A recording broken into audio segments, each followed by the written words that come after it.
Assalamualaikum warahmatullahi wabarakatuh. Perkenalkan, nama saya Aura Nabila Hakim, NIM 2103 0150 1105 dari PJKRI angkatan 2021. Baiklah, kali ini saya akan menjelaskan basic skill dan preparatory skill, di mana basic skill merupakan keterampilan penting yang diperlukan seseorang untuk beradaptasi dengan pekerjaannya. Keterampilan tersebut diperlukan untuk memastikan bahwa seseorang mempunyai pengetahuan dan keterampilan yang berhubungan dengan pekerjaan yang akan digelutinya. Preparatory skill. Preparatory skill merupakan keterampilan persiapan dapat menunjukkan pada berbagai keterampilan tergantung pada konteksnya. Basic skill atau keterampilan dasar merupakan keterampilan penting yang diperlukan seseorang untuk beradaptasi dengan pekerjaannya. Keterampilan tersebut diperlukan untuk memastikan bahwa seseorang mempunyai pengetahuan dan keterampilan yang berhubungan dengan pekerjaan yang akan digelutinya.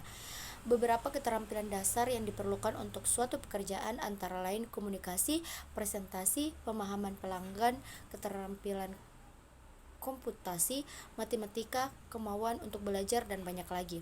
Keterampilan dasar menjadi penting karena mempunyai peranan yang vital dalam meningkatkan efektivitas kerja seseorang. Sebuah studi yang dilakukan oleh Universitas Harlan menyimpulkan bahwa 85% kesuksesan kerja berasal dari keterampilan profesional dan hanya 15% yang berasal dari keterampilan umum.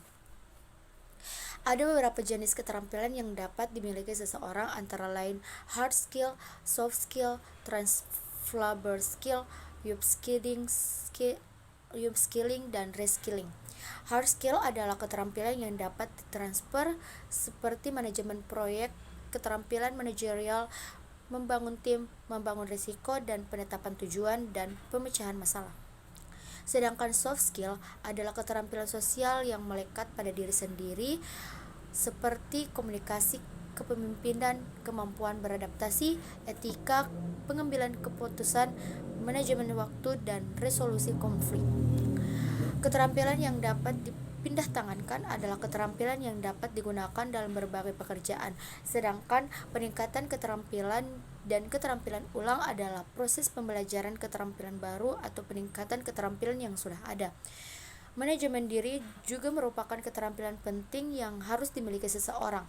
Ini adalah kemampuan untuk mengatur perilaku, pikiran, dan emosi cara yang lebih bermanfaat bagi seseorang dan pekerjaannya.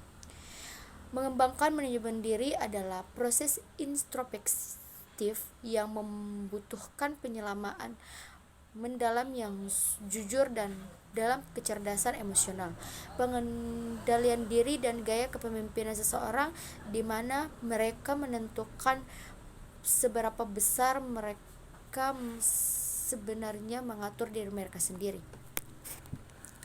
Manajemen diri yang efektif menghasilkan kecerdasan emosional yang lebih baik dengan mengandung kesadaran diri dan kesejahteraan, yang berarti selalu mengikuti perkembangan sosial dan menghormati kebutuhan pribadi. 7 keterampilan manajemen diri yang hasil penting untuk menjadi kepemimpinan yang lebih baik meliputi penetapan tujuan dan menentukan prioritas, manajemen waktu, manajemen stres dan refleksi diri, motivasi diri, dan disiplin diri. Basic skill atau keterampilan dasar dan preparatory skill atau keterampilan persiapan sangat penting untuk perkembangan dan pembelajaran anak. Berikut beberapa materi terkait keterampilan dasar dan keterampilan persiapan. Keterampilan berbahasa. Keterampilan berbahasa sangat penting bagi perkembangan anak karena bahasa merupakan alat informasi, pengetahuan, dan pembelajaran untuk menganalisa dan memecahkan masalah sehari-hari. Keterampilan berbahasa yang baik pada anak membantu beradaptasi dengan lingkungannya dan menjadi individu yang komunikatif. Anak belajar mendengar, berbicara, membaca, dan menulis sesuai dengan tahap perkembangannya, dan itu merupakan sarana komunikasi yang diperlukan. Keterampilan pikiran. Pelatihan keterampilan pikiran merupakan suatu model melalui experiential learning yang dapat menjadikan pedoman bagi guru dan konselor untuk meningkatkan keterampilan konselingnya secara teoritis. Buku panduan ini diperuntukkan bagi calon konselor dan pembimbing guru. Model pengembangan yang digunakan dalam penelitian pengembangan pembimbingan konselor bagi calon konselor untuk meningkatkan keterampilan penyelenggaraan konseling yang dapat diadaptasikan dari prosedur. Keterampilan dalam menghadapi masalah harus diajarkan karena keterampilan tidak dapat diperoleh tanpa adanya proses pembelajaran dan pengalaman. Mewujudkan perubahan falsafah merupakan salah satu tujuan utama keterapan konseling. Keterampilan berpikir kritis. Keterampilan berpikir kritis sangat penting untuk pengembangan anak karena membantu mereka menganalisis dan memecahkan masalah. Metode Beyond Center and Circle Time merupakan salah satu strategi pembelajaran pada anak usia dini yang dapat meningkatkan kemampuan berpikir kritis.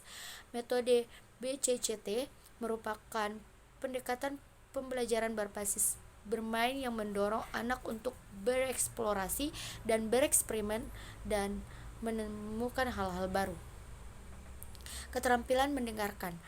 Keterampilan mendengarkan sangat penting untuk pembelajaran bahasa.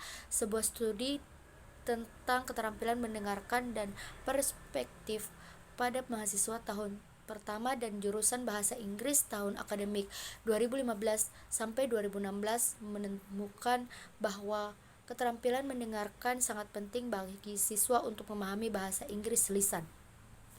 Penelitian ini juga menemukan bahwa siswa perlu memiliki sikap positif terhadap mendengarkan untuk meningkatkan keterampilan mendengarkan mereka.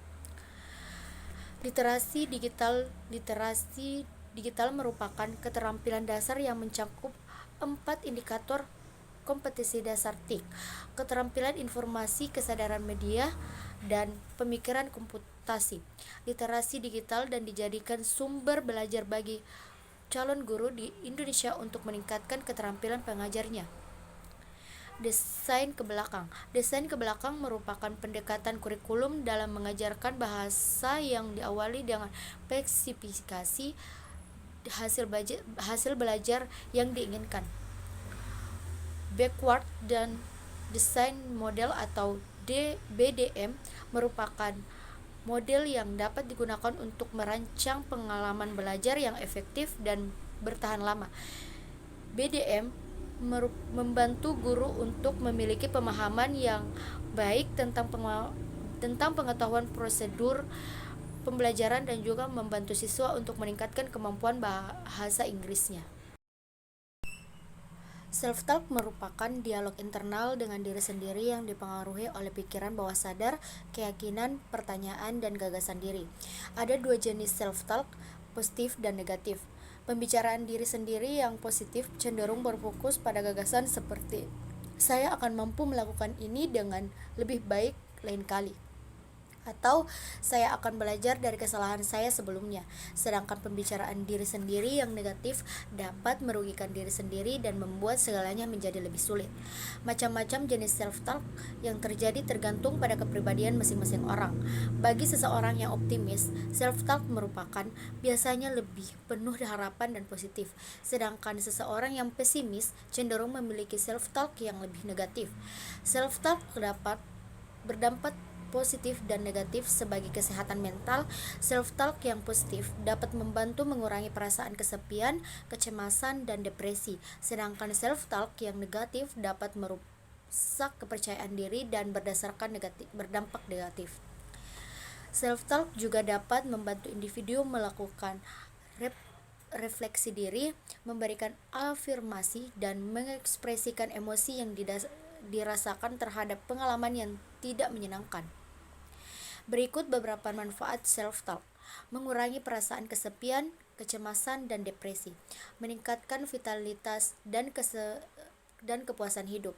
Meningkatkan fungsi sistem kekebalan tubuh. Meningkatkan kinerja dan kesehatan secara umum membantu individu melakukan refleksi diri, memberikan afirmasi, dan mengekspresikan emosi yang dirasakan terhadap pengalaman yang tidak menyenangkan. Self-talk adalah aktivitas alami yang dilakukan sepanjang hari. Banyak orang yang menjadi lebih sadar bahwa pembicaraan positif pada diri sendiri adalah alat yang ampuh untuk meningkatkan kepercayaan diri dan mengendalikan emosi negatif. Namun, penting untuk dicatat bahwa self-talk harus dilakukan secara positif dan konstruktif agar berdampak positif pada kesehatan mental. Mental imagery atau citra mental adalah aktivitas mental yang melibatkan penciptaan representasi suatu objek atau peristiwa yang tidak hadir secara fisik pada saat proses tersebut berlangsung. Ini adalah teknik yang digunakan dalam psikologi olahraga untuk membantu atlet mempersiapkan diri menghadapi kompetisi dengan memvisualisasikan kinerja yang sukses sebelum aktivitas sebenarnya. Citra mental atau mental emergency dapat digunakan untuk meningkatkan konsentrasi, motivasi, dan kepercayaan diri. Ada beberapa jenis gambaran mental termasuk visual, pendengaran, penciuman, sentuhan, kinestetik, dan rasa. Mental emergency dapat dipraktikkan melalui latihan seperti visualisasi, latihan mental, latihan simbolik, dan latihan rahasia. Citra mental atau mental emergency telah terbukti efektif dalam mengurangi konsumsi alkohol, mendorong pola makan sehat, meningkatkan aktivitas fisik, dan berhenti merokok. Penciptaan mental dapat dipandu oleh seseorang fasilitator atau dilakukan secara individu dan instruksi yang jelas tentang cara melakukan latihan. Itulah tadi yang dapat saya sampaikan tentang materi basic skill dan preparatory skill. Lebih dan kurangnya mohon dimaafkan. Assalamualaikum warahmatullahi wabarakatuh.